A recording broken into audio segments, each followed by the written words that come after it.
inteiro. Acaba o ano em 8, ano inteiro que vem. E essa projeção, ela pode mudar a cada semana. Sim. Porque se a gente pega esse boletim em foco, sempre sai com as projeções pro ano de agora, pro próximo, né, pro seguinte. Mas quanto mais distante, mais difícil de você ter uma projeção realmente mais acertada. Só que o interessante é que eu fui olhar o boletim em focos de janeiro desse ano. Ah, uma loucura. A projeção para a Selic no final do ano era de 3,5 e agora estão projetando que vai acabar em 8.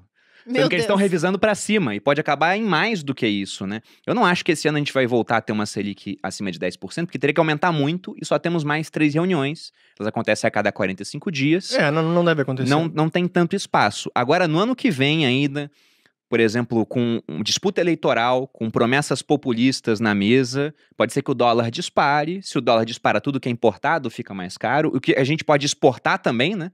Porque o produtor de soja, por exemplo, vê, eu posso exportar lá para fora, ganhar mais dinheiro. Então, para vender aqui dentro, só se me pagarem tão bem quanto lá fora. Fica mais alto, você vê subida de preços e também um estímulo a subir mais a Selic. E aí a dívida pública com isso fica mais cara de ser financiada. Então, no final das contas, a inflação ela é terrível. Porque te força a subir juros. Só que ela é muito pior também para quem tem menos, no final das contas, né? Claro, porque quem tem menos não consegue se proteger, né? Não tem tantas formas assim de conseguir manter o seu poder de compra. E no final, às vezes, o pobre, ele gasta basicamente com essas coisas que tem muita inflação, por exemplo, alimento. Esse é outro problema do IPCA, né? A gente falou antes a gente estava explicando o IPCA, que é o índice oficial de inflação do Banco Central, né? E a meta dele é a estabilidade de preços de acordo com um número X para o IPCA, ano calendário. Esse ano a meta é 13,75, ano que vem é 13,5, no ano seguinte, 2023, 13,25. Com uma pequena tolerância de 1,5 pontos para cima ou para baixo, uma tolerância de uns 40%. Que esse ano já foi para o espaço, Já. né? Já foi para o espaço. Já foi. Mas qual é o ponto? É que o IPCA é uma média de vários preços do Brasil inteiro. O seu índice de inflação do seu padrão de consumo é outro, assim como é de outra pessoa e certamente aqueles que são assalariados e que consomem muito mais do seu dinheiro com alimentação e com transporte, o poder de compra dele, o índice de inflação deles está muito maior do que isso. Eles sentem muito mais, é isso que a gente quer dizer, né? Porque a parcela que eu gasto em comida, por exemplo, é muito pequena quanto ao que eu ganho, em relação a uma pessoa que ganha, sei lá, um salário mínimo e quase tudo é comida e moradia e alimentação. Comida, transporte, energia elétrica. Sobra um tantinho. Não, e você bota aqui moradia de aluguel, por exemplo, não é o IPCA, o índice de reajuste. É o IGPM que tá batendo em 30%. Então imagina, de um ano pro outro o seu aluguel aumentou em 30%. É loucura. É muito complicado, pô.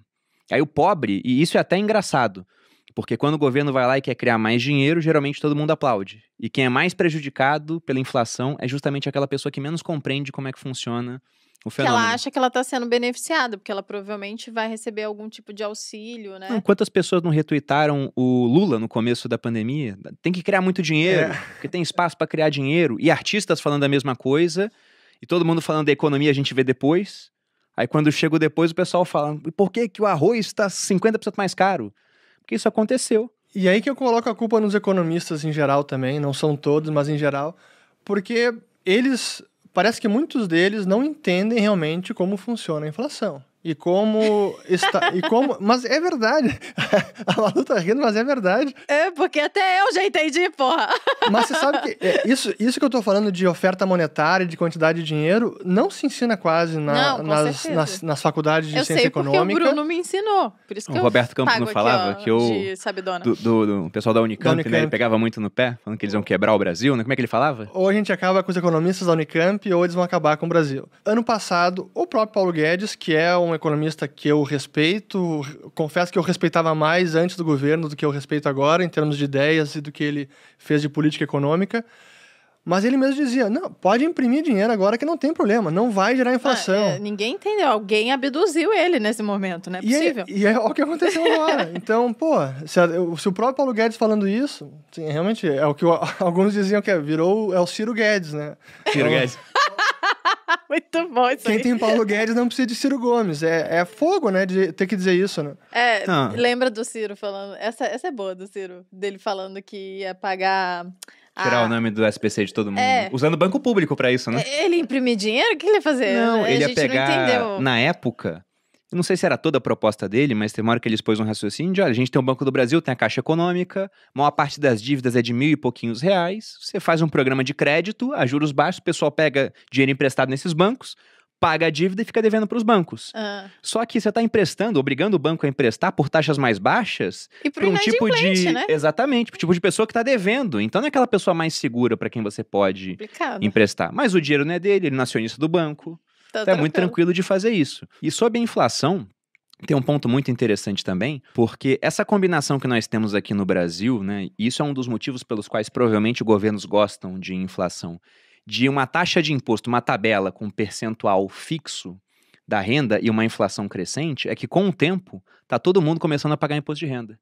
A gente vê hoje, por exemplo, em comparação com 94, lá em 94, para pagar imposto de renda, você tinha que ganhar umas 9 vezes o salário mínimo. Hoje, uma pessoa que ganha um pouco menos do que 2 vezes o salário, ganha uns R$1.900, né? O salário mínimo está em 1.100. A minha empregada doméstica já paga imposto de renda. Então, isso já fica muito complicado, porque você está tirando o dinheiro do pobre, de um lado com imposto e do outro com a inflação. E aí, aquele raciocínio que você disse, né? Se o preço do mercado aumenta, sei lá, o preço do mercado aumentou 20% no ano. Como você consome quase nada comparado ao que você ganha, você é pouco afetada. E o ponto é que parte do seu dinheiro você investe em ativos que podem compensar o aumento da inflação. A classe média é mais afetada, mas também investe e não consome tanto assim. Agora o pobre ele não consegue investir, ou porque não sobra dinheiro para ele, ou porque ele nem entende como funciona o mercado financeiro, porque a inflação também ela obriga as pessoas a terem uma financiarização do conhecimento, elas têm que estudar finanças para sobreviver. E o pobre não faz isso.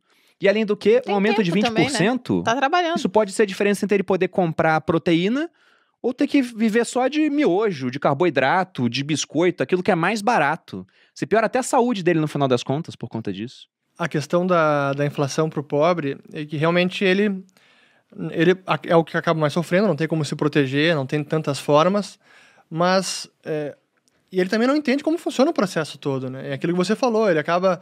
Quando vê no passado os cheques emergenciais, claro que eles vêm como o governo está ajudando eles, mas eles não entendem que essa ajuda vai ser cobrada no futuro via menor poder de compra daquele dinheiro dele. E essa correção do imposto de renda que agora está sendo também tratada na reforma, isso nem é reforma, né, cara? Isso é obrigação.